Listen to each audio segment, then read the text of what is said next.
అందరికీ నమస్కారం. ఈరోజు ఒక టాపిక్ తెలుసుకుందాం. ముందుగా ఈ ప్రపంచంలో ఎవరైతే తమ ఆత్మీయులు కోల్పోయారో వాళ్ళందరికీ మనస్ఫూర్తిగా హృదయపూర్వక అభినందనలు. కంగ్రాచులేషన్స్. అభినందనలు అని ఎందుకన్నానంటే చాలామంది అయ్యో సారీ, అయ్యో పాపం, అయ్యో మీకు ఇలా జరిగిపోయిందా అని సానుభూతి చూపిస్తారు. నేనైతే ఎవరన్నా ఆత్మీయులను మీరు కోల్పోతే ఆ దుఃఖాన్ని మీరు అనుభవిస్తుంటే నేను సానుభూతి చెప్పను, వాళ్ళకి అభినందనలు చెప్తాను. ఎందుకంటే అంత పెద్ద విపత్కర సమస్యని మీరు తెచ్చుకొని భూమి మీద దాన్ని ఎదుర్కొన్నారు కాబట్టి. కరణం మల్లేశ్వరి అని ఒక అథ్లెట్ ఉన్నారు. వారు ఎంత పెద్ద వెయిట్ని ఎలా లిఫ్ట్ చేస్తారు. మనం ఏమంటాం? అయ్యో పాపం అంటామా, కంగ్రాచులేషన్స్ అంటామా? కంగ్రాచులేషన్సే అంటాం. ఎందుకంటే ఎంతో పెద్ద సాహసం చేశారు. ఆమె గోల్డ్ మెడల్ కొట్టారు. అలాగే మరణించిన మన ఆత్మీయులు పోతే ఆ దుఃఖాన్ని మేము మోస్తాము అని చెప్పి భగవంతుడి దగ్గర సంతకం పెట్టారు. మీరు ఆ పెద్ద భారాన్ని, ఆ పెను భారాన్ని నేను మోస్తాను, ఆ ధైర్యంగా ఎదుర్కొంటాను, వారు లేకపోయినా భూమి మీద నేను జీవించి వాళ్ళ పాత్రకి న్యాయం చేస్తాను అని మీరు భగవంతుడి ముందు ఒప్పుకొని సంతకం పెట్టారు. అంటే జననానికి ముందే మరణ శాసనం రెడీ అవుతుంది. అందుకని ముందుగా మీకు ఆత్మీయ ఆత్మలు కోల్పోయిన వారికి అభినందనలు. అయితే ఈరోజు ఏం టాపిక్ చెప్తున్నామంటే, ఆత్మీయులు, మరణించిన ఆత్మీయులు కలలో కనిపిస్తే దాని అర్థం ఏమిటి, వారు ఏం చెప్పాలనుకుంటున్నారు, చనిపోయిన వాళ్ళు తరచూ కళల్లోకి వస్తుంటే వారు ఏ స్థితిలో ఉన్నారు, ఇవన్నీ మనం చర్చించుకున్నాం. ఆఖరిగా వారిని కల్లోకి తెచ్చుకొని వారితో అనుసంధానమై వారి సహాయ సహకారాలు ఎలా పొందాలనేది కూడా తెలుసుకున్నాం. ఇది నేను ఎంతోమంది ఆత్మీయులు మరణించిన వారి మీద నేను ఇది పరిశోధన చేసి స్వయంగా నా తండ్రి ఆధ్యాత్మిక శాస్త్ర పరిశోధనలు ఏం చెప్తున్నాయో అది ఒకసారి చెప్తాను. గతించిన మన ఆత్మీయులు కల్లో కనిపిస్తే సాధారణంగా పూర్తి ఆరోగ్యంతో కనపడతారు. అనారోగ్యంతో మరణించిన మన బంధువులు సంపూర్ణ ఆరోగ్యవంతులుగా మన ముందు ప్రత్యక్షమవుతారు. వారిలో ఉన్న అనారోగ్య లక్షణాలు ఒక్కటి కూడా కనపడవు. అంతే కదా, దేహానికి అనారోగ్యంగానే ఆత్మ కాదు కదా. అలాగే మరణానికి ముందు ఉన్న దానికంటే యవ్వనంగా కనిపిస్తారు. నేను ఒక ఆధ్యాత్మిక శాస్త్రవేత్తల పరిశోధన సారాన్ని మీకు చదివి వినిపిస్తున్నాను.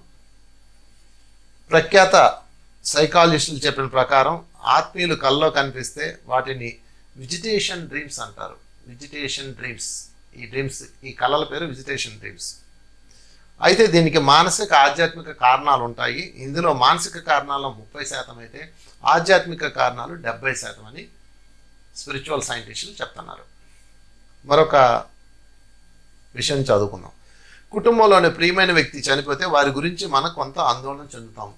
అలాగే బ్రతికున్నప్పుడు వారితో ఎక్కువ గడపలేదని, గౌరవం ఇవ్వలేదని, లేదంటే వారిని సరిగా చూసుకోలేదన్న అపరాధ భావం, విచారం మీకు కలుగుతుంది. సో ఇలాంటి మానసిక కారణాలు కనుక మనకు ఉంటే మనం నిద్రపోతున్నప్పుడు, అచేతనంలో ఉన్నప్పుడు, ధ్యాన స్థితిలో ఉన్నప్పుడు వాళ్ళు కనిపిస్తారు. వాళ్ళు ఓదార్పునివ్వడానికి, నువ్వు నన్నేమీ బాధ పెట్టలేదు, నువ్వు నన్ను చక్కగా చూసుకున్నావు, అసలు నాకు ఆ విషయమే గుర్తులేదు అన్నంత సంతోషంగా ఉండడానికి కనిపిస్తారు. ఇది భౌతిక కారణం. ఇక రెండోది చూద్దాం, ఆధ్యాత్మిక కారణం. మరణించిన ఆత్మీయులు మన కష్టాల్లో ఉన్నప్పుడు సహాయం చేస్తారు. వివిధ సందర్భాల్లో మనల్ని కాపాడే ప్రయత్నం చేస్తారు.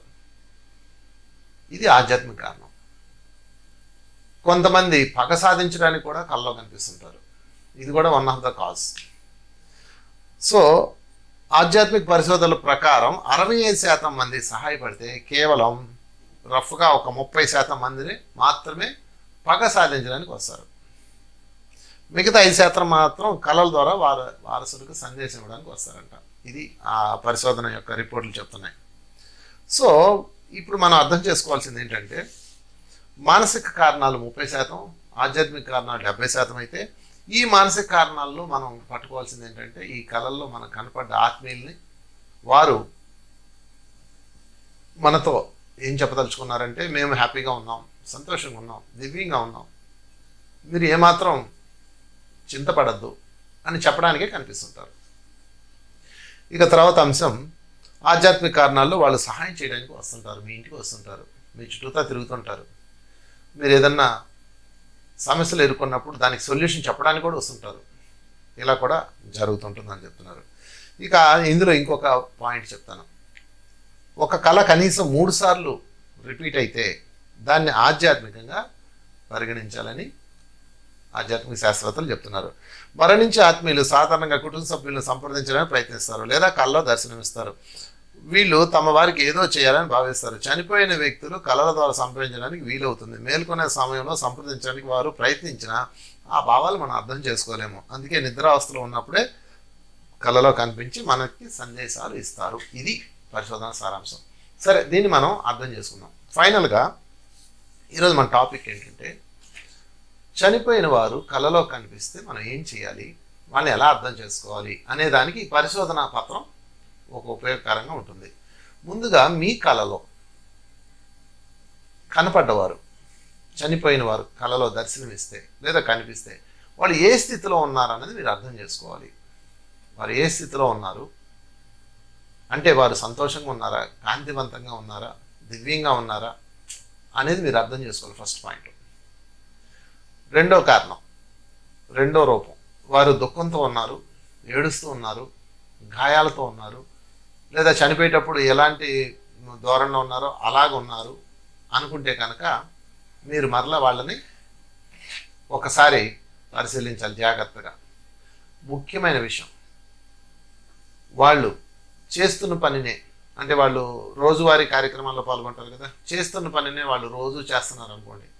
అంటే ఆఫీస్కి వెళ్ళడం, రావడం, కూర్చోవడం, అంటే వాళ్ళు చనిపోయామన్న ఆలోచన కూడా వాళ్ళకి లేదు, మీకు ఉండదు ఆ కళలో. అలా కనుక వస్తుంటే వాళ్ళు భూమి మీదే ఉన్నారని అర్థం, విముక్తం కాలేదని అర్థం. ఈ విధంగా మనం అర్థం చేసుకోవాలి. ముఖ్యమైన విషయం, ఇది బాగా అర్థం చేసుకోవాల్సిన అంశం. చనిపోయిన ఆత్మీయులు కానీ, చనిపోయిన బంధువులు కానీ, లేకపోతే తోబట్టువులు కానీ, ఎవరైతే వాళ్ళు మీ కళలోకి వచ్చినప్పుడు వాళ్ళ యొక్క స్థితిని మీరు పరిశీలించాలి. వాళ్ళు మీకు సహాయం చేయడానికి వచ్చారు అనుకోండి, ఆనందంతో ఏదో చెప్పడానికి ప్రయత్నం చేస్తూ ఉంటారు. 2, వారు దుఃఖంతోనో లేకపోతే బాధతోనో మీ చుట్టూతా తిరుగుతుంటే మీకు బందీ అయిపోయారని అర్థం. 3, వాళ్ళు రిపీట్గా వాళ్ళు చేసుకున్న పనులే రోజు చేసుకుంటూ ఉంటే దాని అర్థం ఏంటంటే వాళ్ళు చనిపోయామన్న విషయం వాళ్ళు గమనించలేదు, వాళ్ళు పైలోకాలకి వెళ్ళలేదు, ఇక్కడే ఉన్నారని అర్థం. దాన్ని ఎర్త్ బౌండెడ్ సోల్స్ అంటారు. కనుక మీ కళలో కనపడ్డ ఆత్మీయులు ఎలా ఉన్నారన్న దాన్ని మీరు అర్థం చేసుకోవాలి. ఇది మొదటి పాయింట్. వాళ్ళు కాంతివంతంగా సంతోషంగా ఉన్నారంటే వాళ్ళు చక్కగా పైలోకాలకు వెళ్ళి మీకోసం తిరిగి వచ్చారు, లేదా మీరు వాళ్ళ లోకం వెళ్ళారు. అలా కూడా అర్థం చేసుకోవచ్చు. తండ్రి శరీరం విడిచిపెట్టాక ఆయన నేను కళ్ళలో చూసి అనుభవాలు పొంది ఎంతోమంది అనుభవాలను క్రోడీకరించి నేను ఈ వీడియో తయారు చేస్తున్నాను. ఇంకా ఇతర ఆధ్యాత్మిక శాస్త్రవేత్తలు అందించిన శాస్త్ర సారాన్ని కూడా క్రోడీకరించి నేను మీకు అందిస్తున్నాను. కళలో కనపడ్డ మీ ఆత్మీయులు, వాళ్ళు మీరు కలిసిన ప్లేస్, రెగ్యులర్గా మీరున్న ఇల్లు లేకపోతే రెగ్యులర్గా మీరు చూస్తున్న ప్లేస్ అయితే కనుక వాళ్ళు ఎర్త్ బౌండెడ్ సోర్స్ కింద మీరు తీసుకోవాలి. కనుక ఫైనల్గా ఈ సబ్జెక్ట్ ఎందుకు తీసుకున్నానంటే చాలామందికి కళలో చనిపోయిన వాళ్ళు కనపడగానే దాన్ని చెడుగా భావిస్తున్నారు. కాదు మిత్రులారా, అది ఎంత అదృష్టం. చనిపోయిన తాతగారు, నాన్నగారు, భర్తగారు, తల్లిగారు, తండ్రి గారు, భార్య గారు, ఎవరో ఒకళ్ళు పిల్లలో కనిపిస్తే దాని అర్థం ఏంటంటే మీరు వాళ్ళున్న లోకానికి వెళ్ళారు. వాళ్ళు ఒక లోకంలో ఉంటారు, చనిపోయిన వాళ్ళందరూ ఒక లోకంలో ఉంటారు కదా, ఆత్మలోకంలో, ఆనందలోకంలో ఉంటారు. మీరు అక్కడికి వెళ్ళి వాళ్ళని చూసి కాసేపు వాళ్ళతో గడిపి కొంతమంది తిండి పెడితే తిన్నట్లు, వాళ్ళకు వండి పెట్టినట్లు ఇవల్ల కూడా వస్తుంటాయి. సో వాటన్నిటి అర్థాలు ఒకటే, మీరు మీ యొక్క ఆత్మీయులు కలిసి వచ్చారు. ఎంత ఎంత అదృష్టం అది. దానికోసం ఎందుకు భయపడాలి? అనారోగ్యంతో ఉన్నవాళ్ళు మంచం మీద ఉన్నవాళ్ళు, మృత్యువుకు దగ్గరగా ఉన్నవాళ్ళు కనుక నా కల్లోకి మా తాత వచ్చాడు, మా నాయన వచ్చాడు, లేకపోతే చనిపోయిన వాళ్ళు బంధువులు వచ్చారు అని కానీ చెప్తే వాళ్ళని తీసుకెళ్ళడానికి వీళ్ళు వచ్చారని అర్థం. ఇప్పుడు నేను చెప్పే విషయాలన్నీ 100% కాకపోవచ్చు, దాదాపుగా. ఎందుకంటే ఒకే కేసులో అనేక రకాలుగా ఉంటాయి. ఎక్కువ కేసులు ఈ విధంగా ఉన్నాయి. మా నాన్నగారు, ఆయనకి ప్రాబ్లం వచ్చింది, హెల్త్ ఇష్యూ వచ్చింది, హాస్పిటల్లో ఉంచాం. ఆయన చెప్తున్నారు, కిందన మా అమ్మందే తీసుకొని రండి అంటున్నారు. వాళ్ళ అమ్మగారు చనిపోయి చాలా కాలమైంది.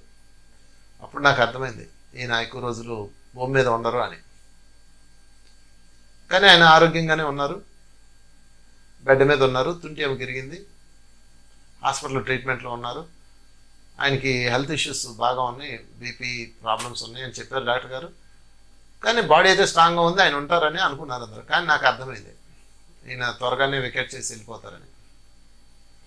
సో బెడ్ మీద ఉన్న వాళ్ళకి, మరణశయ్యకు దగ్గరగా ఉన్న వాళ్ళకి, అనారోగ్యాలతో ఉన్న వాళ్ళకి వాళ్ళ బంధువులు కనపడితే వాళ్ళని తీసుకెళ్ళడానికి వచ్చినట్లు అర్థం. ఇది జాగ్రత్తగా అర్థం చేసుకోవాల్సిన పాయింట్.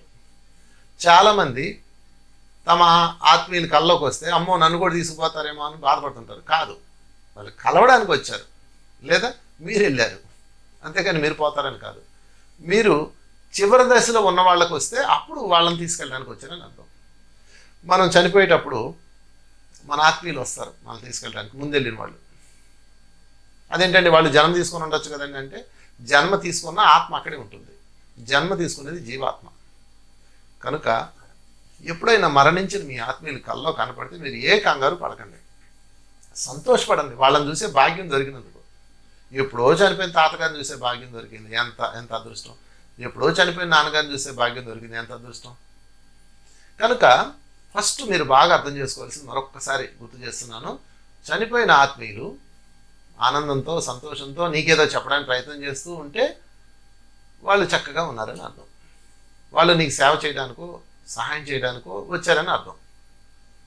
అలా కాకుండా చనిపోయిన ఆత్మీయులు రోధిస్తూ, లేకపోతే వాళ్ళు ఉన్న ప్లేస్లోనే, వాళ్ళ నిత్య జీవితం గడిపిన ప్లేస్లోనే, ఆ ఇంట్లోనే తిరుగుతూ అలా కనిపిస్తే వాళ్ళు భూమి మీద ఉన్నారని అర్థం. అప్పుడు ఏం చేయాలి అంటే, ధ్యానంలో కూర్చొని వారిని ఒకసారి తలుచుకొని, మీరు ఇక్కడ ఉండద్దు, మీరు దివ్యలోకాలకు వెళ్ళిపోండి, మంచి జన్మకి వెళ్ళిపోండి, ఉన్నత లోకాల్లో ఉన్నత జన్మ తీసుకోండి, దేవాత్మలు చెప్పినట్లు వినండి, లేకపోతే వాళ్ళ ప్రియమైన దైవం ఎవరైనా ఉన్నారనుకోండి, వారు చెప్పినట్లు వినండి అని చెప్పండి. ఎందుకంటే ఎవరైతే ఏ దైవాన్ని అయితే బాగా కనెక్ట్ అయ్యి ఇష్టపడతారో వారి యొక్క మాస్టర్స్ వస్తారు వాళ్ళ దగ్గరికి. విష్ణు భక్తులు అయితే విష్ణువులు వస్తారు, శివభక్తులు అయితే శివభక్తులు వస్తారు. అట్లా ఉంటుంది, చాలా పెద్ద నెట్వర్క్ ఇది. సో ఫైనల్గా నేను చెప్పదలుచుకున్న పాయింట్ ఏమిటయ్యా అంటే, ఎప్పుడైనా చనిపోయిన ఆత్మీయులు కల్లోకి వస్తే భయపడద్దు, బాధపడద్దు, టెన్షన్ పడద్దు, ఏడ్చుకోవద్దు. వాళ్ళతో కమ్యూనికేట్ అవ్వండి చక్కగా. మీ బిడ్డకి ఎటువంటి సంబంధం కావాలి, ఏ కోర్స్ చేస్తే మంచిది, మీకు భవిష్యత్తు ఎలా ఉంది, ఇవి కూడా చెప్తారు. కనుక వారిని భౌతిక ప్రపంచంలోకి లాక్కండి. ఫలానా అప్పుడు డబ్బులు ఎక్కడ పెట్టావు ఇలాంటివి అడగండి. ఒక ఆమె నాకు ఫోన్ చేసి, మా మామయ్య గారు ఫలానా చోట డాక్యుమెంట్లు కాగితాలు ఎక్కడ పెట్టాడో తెలియలేదండి, మీరు తెలుసుకొని చెప్పండి అంది. మాకు అలాంటివి రావు, ఎవరు చెప్పలేరు, అసలు దానికి పర్మిషన్ ఉండదు, వాళ్ళకి గుర్తు ఉండదు. ఇంకో విషయం, మీకు గుర్తుండదా చెప్పండి? మీరు నిద్రపోతున్నారు, కల్లో ఉన్నారు, మీరు కల్లో మీకు ఏమన్నా భౌతిక లోకం గుర్తుంటుందా? మీరు ఎవరో పలానా ఇల్లు పలానా అని ఏమైనా గుర్తుంటుందా? ఉండదు కదా. అలాగే వాళ్ళకు కూడా ఏం గుర్తుండవు, అవేం ఉండవు. కానీ ఆత్మీయత గుర్తుండదు. ఆత్మీయత అది ప్రేమ అద్భుతం కదా. ఒక తల్లికి బిడ్డ దూరం అయితే వాడి ఆత్మీయత ఆ తల్లి ఆత్మీయత బిడ్డ గుర్తుంటుంది. భర్త దూరం అయితే భార్య అనురాగం గుర్తుంటుంది. ఇలాగా ఆ యొక్క అనుభూతులు గుర్తుంటాయి. అంతేగాని అక్కడ ఫ్లాట్ ఎక్కడ పెట్టాం, డాక్యుమెంట్ ఎక్కడ పెట్టాం, ఫోన్ ఎక్కడ పెట్టాం, ఇలాంటి పిచ్చి ఆలోచన పక్కన పెట్టి ఆత్మీయుల్ని ఆనందంగా ఆహ్వానించండి, సాదరంగా స్వాగతించండి, వాళ్ళ పేరు మీద పుణ్యకర్మలు చేయండి. చక్కగా వారి ఆత్మలు ఎంతో సంతోషిస్తాయి. సో మిత్రులారా, మరొకసారి నేను చెప్తున్నాను, ఎర్త్ బాండెడ్ సోల్ అని ఒకటి ఉంది. ఎర్త్ బాండెడ్ సోల్ అంటే ఏంటంటే విముక్తం కాని ఆత్మలో వాళ్ళు భూమి మీద వ్యామోహంతో ఉండిపోతారనమాట. అలా కనుక మీ ఆత్మీయులు మీకు కనిపిస్తే దాని రూపం ఎలా ఉంటుందంటే, వాళ్ళు మీ కల్లోకి వచ్చి ఏడుస్తూ ఉంటారు, లేదా వాళ్ళు రెగ్యులర్గా ఉండే ప్లేస్లోనే ఉంటుంటారు. అప్పుడు మీరు ధ్యానంలో కూర్చొని వాళ్ళకి చెప్పాలి మనస్ఫూర్తిగా, మీరు ఇక్కడ ఉండద్దు, ఉన్నత లోకాలకు వెళ్ళిపోండి, మాస్టర్స్ చెప్పినట్లుగా వినండి, నీ ఇష్టదైవం చెప్పినట్లుగా విను, మళ్ళా మంచి జన్మ తీసుకో అని మీ కుటుంబంలోకి రండి అని ఆహ్వానించండి. మీ ఇష్టం, ఎట్లాగైనా చేయొచ్చు. సో ఏదేమైనా ఏదైతే బ్యాడ్ కాదు. చనిపోయిన వాడు శరీరం మాత్రమే పడిపోతుంది, ఆత్మ శాశ్వతమైంది. ఇది అందరికీ తెలిసిన సత్యమే. ఆత్మ శాశ్వతంగా ఉంటుంది, దానికి మరణం ఉండదు, దానికి అనుభూతులు ఉంటాయి, అనుబంధాలు ఉంటాయి, ఆత్మీయత ఉంటుంది, అన్నీ ఉంటాయి. కనుక మీ చనిపోయిన వారు ఎక్కడికో వెళ్ళలేదు, హాయిగా ఉన్నారు, ఎంతో ఆనందంగా ఉన్నారు. మీరు ఎన్నో సినిమాల్లో చూశారు కదా, బంగారాజు అక్కినే నాగార్జున గారి పైన ఉంటే రమ్యకృష్ణ వెళ్తుంది కదా, అలాగనమాట. అంతా చక్కగా ఉంటారు. కాకపోతే మనం వాళ్ళు దూరం అయ్యారనే వేదంలో దుఃఖంలో ఏడుస్తూ మన జీవితాన్ని పాడు చేసుకుంటూ ఉంటాం. అలా చేయకండి. చనిపోయిన ఆత్మీయులకి ఇచ్చే కానుక ఏంటంటే వాళ్ళు పూర్తి చేయాల్సిన పనిని భూమి మీద, అంటే వాళ్ళ పిల్లలు కానీ ఇతరత్ర కానీ మీరు సెక్యూర్ చేయడం, మీ బాధ్యతను పూర్తి చేయడం.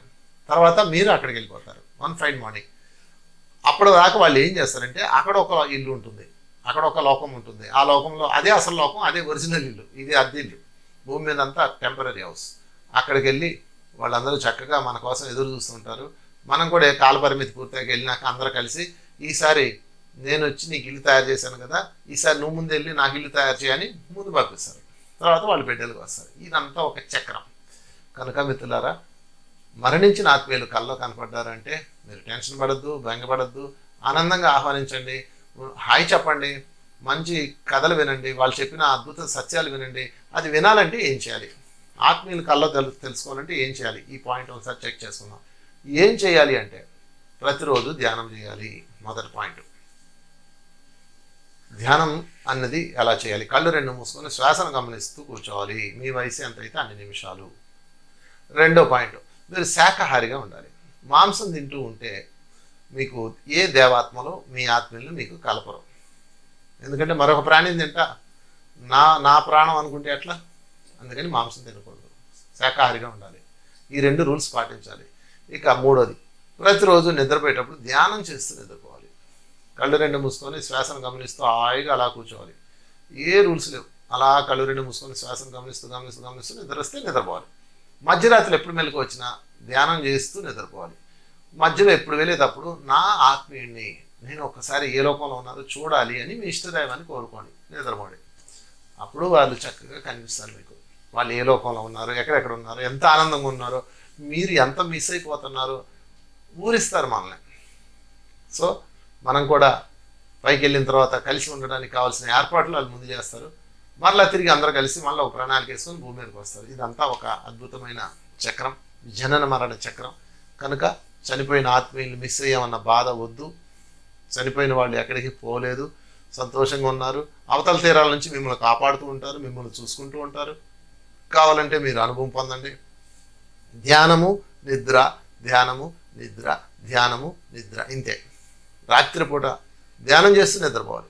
మధ్యరాత్రిలో మెలకు వచ్చినప్పుడు మళ్ళీ ధ్యానం చేస్తూ నిద్రపోవాలి. నిద్ర ధ్యానం, నిద్ర ధ్యానం ఇలా గడపాలి. అప్పుడు మీ ఆత్మీయులు మీతో అనుసంధానమయ్యే అవకాశం దొరుకుతుంది. సో మీ ఆత్మీయులతో చక్కగా మాట్లాడుకొని వాళ్ళు ఏ లోకాల్లో ఉన్నారో అన్నీ తెలుసుకొని అద్భుతమైన జ్ఞానామృతాన్ని పొంది మాకు తెలియజేస్తారని కోరుకుంటూ థ్యాంక్ యూ వెరీ మచ్ మరొకసారి మీ అందరికీ.